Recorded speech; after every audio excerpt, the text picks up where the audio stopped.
In this video, we're going to show you how to install your e-trigger electronic upgrade kit on your Tippmann 98 Custom Platinum Series.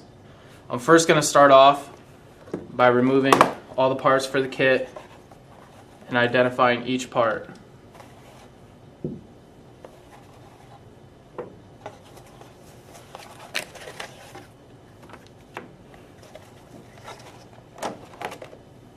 Okay, our first part is our electronic board with a capacitor, solenoid, trigger switch.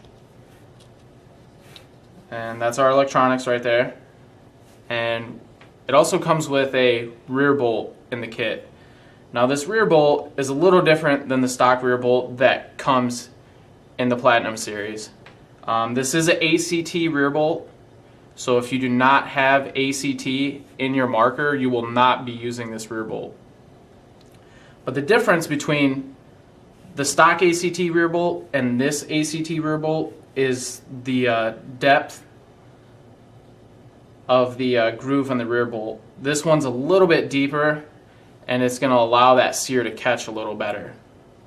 You can see that this rear bolt does not come with the O-ring on it, so you will be using the O-ring that comes with the gun. So make sure that you remove that O-ring and put it onto your new rear bolt. So go ahead and set that off to the side. You also have some other smaller parts here. You have your armature pin. This is the pin that goes between the solenoid and the underside of the sear, and this is actually what causes the sear to trip. You have your sear. It's going to be really hard to see, but there's actually a small pinhole right there in the center, and that's going to allow it just to rock like that. Your standard sear, it'll actually slide forward and pivot or rock back and forth when the gun's being fired. So there is a difference there between the sears. Then you have your magnet, which goes underneath the solenoid and will help pull the solenoid back down to its original position for the next shot. Then you also have your lighter sear spring for the e-grip. Last but not least, you have your owner's manual. It goes over some troubleshooting, also goes over all the programming, and also the installation, which I'll be showing you. So we're going to go ahead and set the manual off to the side. Kind of get these parts a little off to the side here. And we'll go ahead and start disassembling our marker.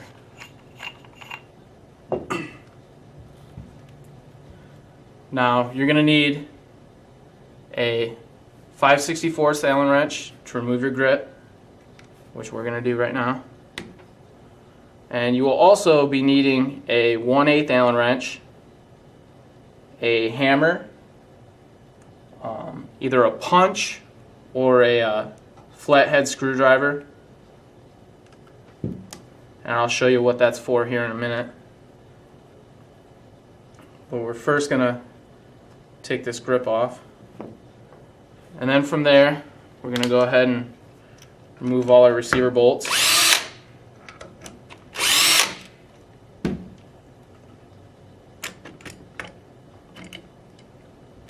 Alright, now that we have our receiver removed, we can actually remove our trigger guard. And I like to remove the safety and all the receiver screws, because what we're going to do here is we're going to knock out the battery door on your receiver. Now you can kind of see that you have this shape here that looks like a 9-volt battery. That's going to be the part that we're going to knock out using the hammer and the punch or a flathead screwdriver. If you don't have a punch, and if you're not sure what a punch looks like, this is the punch that I typically use. But what you're going to do is you're just going to go around the edges here and just knock that out. If you don't have a punch, you can use a flathead screwdriver and just kind of follow the edge and knock it out cleanly. So we're going to go ahead and do that right now. And like I said, you want to start at the edge and work your way around.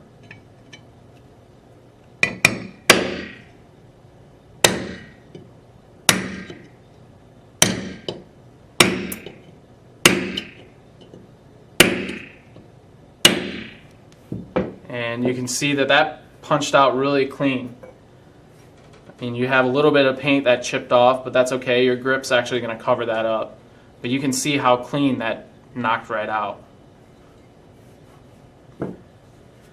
So from there, we'll go ahead and set our receiver back off to the side, and we'll get to working on the main section of the gun here.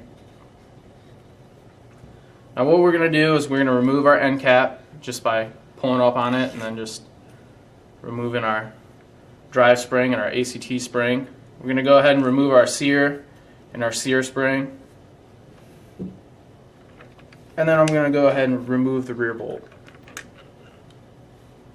You have your cocking handle, your ACT spring cup, your rear bolt O-ring, and like I said before, you're going to have to remove this because you're going to continue to use this on the new rear bolt. And then we're going to go ahead and remove our trigger. Now one thing you always want to make sure you do when you remove your trigger is you have to remove the trigger return slide. This is the little metal bracket that's on the back side of the trigger. It is a spring-loaded bracket. You can see how it springs back out once you push on it.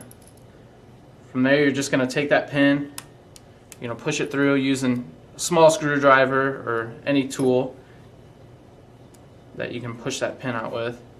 And then you can see all the parts here. You got the spring, the slider, and then you also have the small pin that retains all that assembly.